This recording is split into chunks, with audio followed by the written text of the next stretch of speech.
Olá pessoal, espero que estejam todos bem.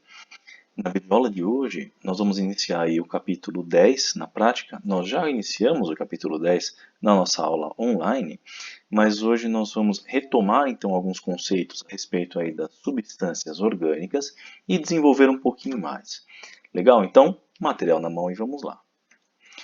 Gente, nós vimos a respeito das substâncias orgânicas que a primeira síntese orgânica foi realizada por Friedrich Wöhler lá no século XIX, e quando o cientista ele quebrou a teoria da força vital, em que acreditava-se que somente seres vivos seriam capazes de sintetizar pelos seus processos naturais as substâncias orgânicas. Porém, Friedrich Wöhler ele conseguiu, a partir de uma substância inorgânica, que é o cianato de amônio, pelo aquecimento da substância, produzir uma substância orgânica, a primeira substância orgânica produzida em laboratório, que é a ureia, uma substância aí presente na urina de alguns seres vivos, certo? Com isso, a teoria da força vital foi por água abaixo. Friedrich Wöhler, então, mostrando para o mundo que era possível sintetizar artificialmente substâncias orgânicas, eis que surge aí todo um novo campo de estudos da química.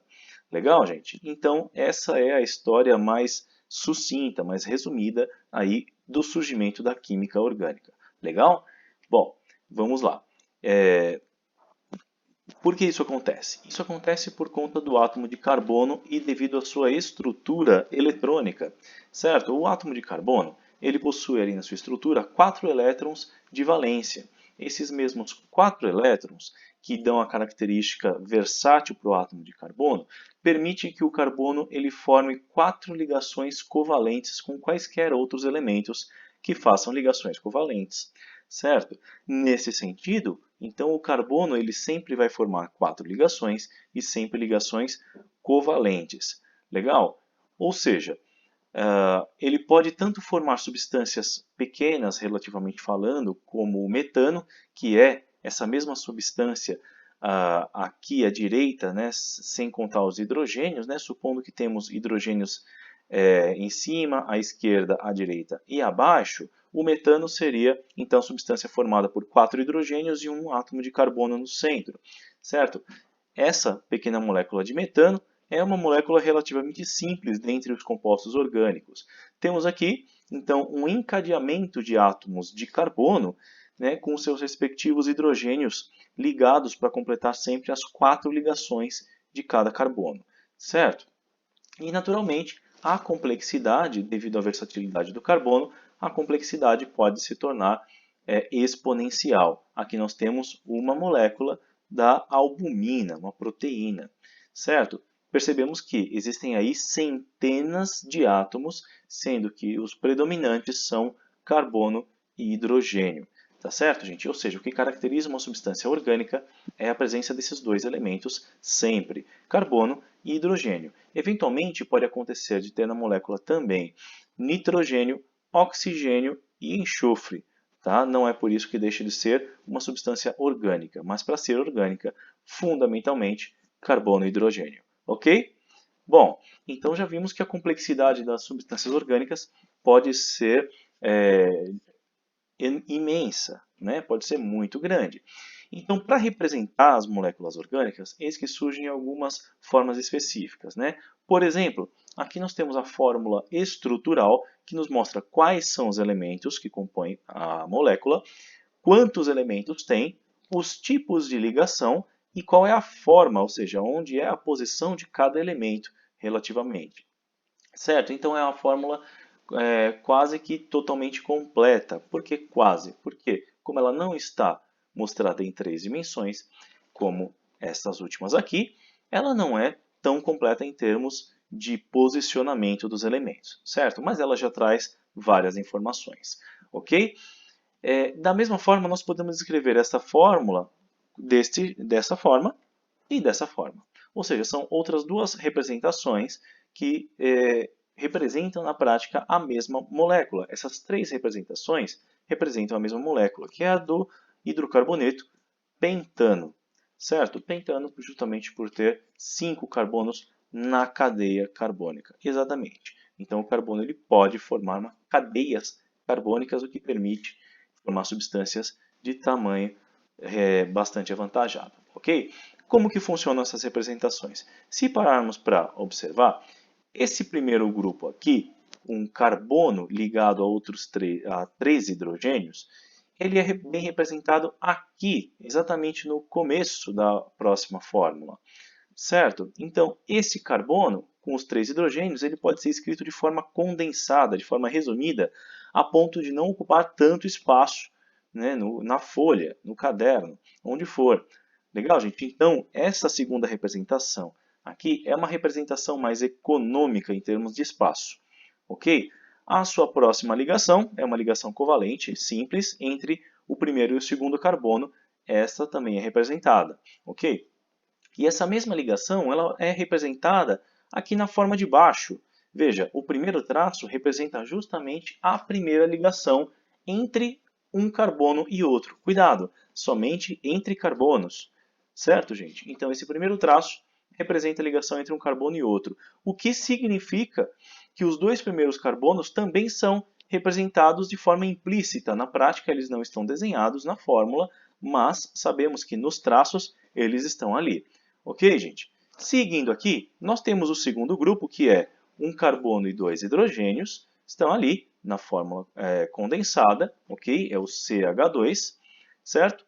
A sua próxima ligação também é representada nas 3 representações, ok? É a ligação entre o segundo e o terceiro carbono, representados na fórmula estrutural, na fórmula condensada e na fórmula de traços ou bastões. Ok, gente? Ou seja, aqui nessa fórmula de traços ou bastões, temos então a representação da ligação entre o segundo e o terceiro carbonos, que estão ali também de forma implícita. Vocês estão percebendo que existem nessas formas diferentes de representar peculiaridades características de cada representação, certo? E assim segue. Percebemos então que o terceiro carbono com seus 2 hidrogênios, na fórmula de traços é representado ali, no final do segundo traço, e na fórmula condensada, ali com um outro grupo CH2. E o mesmo raciocínio vai se repetindo até que a molécula, até que a representação finalize, certo? Cada um então dos 5 carbonos, na forma de traços, é representada como sendo ou uma extremidade dos traços ou uma quebra entre 2 traços.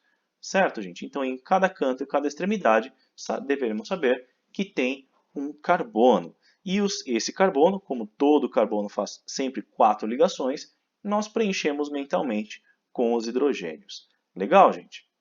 O que significa que cada carbono da ponta está ligado a 3 hidrogênios. Ok?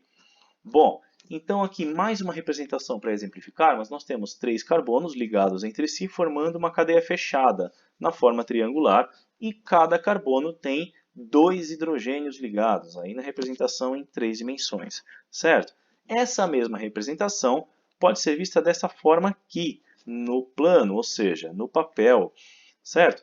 O que significa essa representação aqui? É, na verdade, uma ligação covalente simples entre o carbono e o hidrogênio, mas ela significa uma representação em 3D também. Nesse caso, o hidrogênio estaria formando ligação com o carbono e o hidrogênio estaria saindo, ou seja, estaria sendo representado para fora do papel, certo? Enquanto que a representação por traços do outro hidrogênio estaria indo para dentro do papel. Então, é uma imaginação em 3D, para fora e para dentro do papel. Legal, gente? É uma forma de representar em 3 dimensões espaciais aí, ok? Da mesma forma, essa mesma fórmula pode ser representada da forma condensada, certo? Na estrutural condensada, e na sua representação pela fórmula de bastões ou traços também. Beleza? O mesmo pode ser representado, ou pode ser utilizado para representar qualquer molécula orgânica, tal como o benzeno. É uma cadeia carbônica também fechada, contendo 6 átomos de carbono, e cada carbono forma uma ligação simples e uma dupla com outros 2 carbonos, e uma ligação com um hidrogênio, certo? Cada um dos 6 carbonos obedece à mesma regra. Então, este aqui é o benzeno, que pode ser representado assim e pode ser representado assim, certo? Com os hidrogênios e sem os hidrogênios. Beleza, gente? Bom, também temos uma classificação que nos mostra qual que é a característica de cada carbono. Como, por exemplo, temos aqui um carbono primário. Por quê? Por que esse carbono da ponta é um carbono primário? Estando na extremidade, ele é um carbono primário porque ele forma ligação justamente com um outro carbono. Legal? Por isso ele é um carbono primário.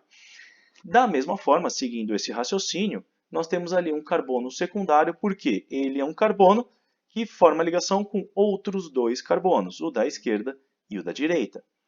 Pela mesma razão, temos ali um carbono terciário, que 3 das suas ligações são carbonos, né, sendo a quarta ligação com hidrogênio, e por fim, um carbono quaternário, um carbono que forma ligação com outros 4 carbonos, que portanto não sobra ligação para formar com hidrogênios.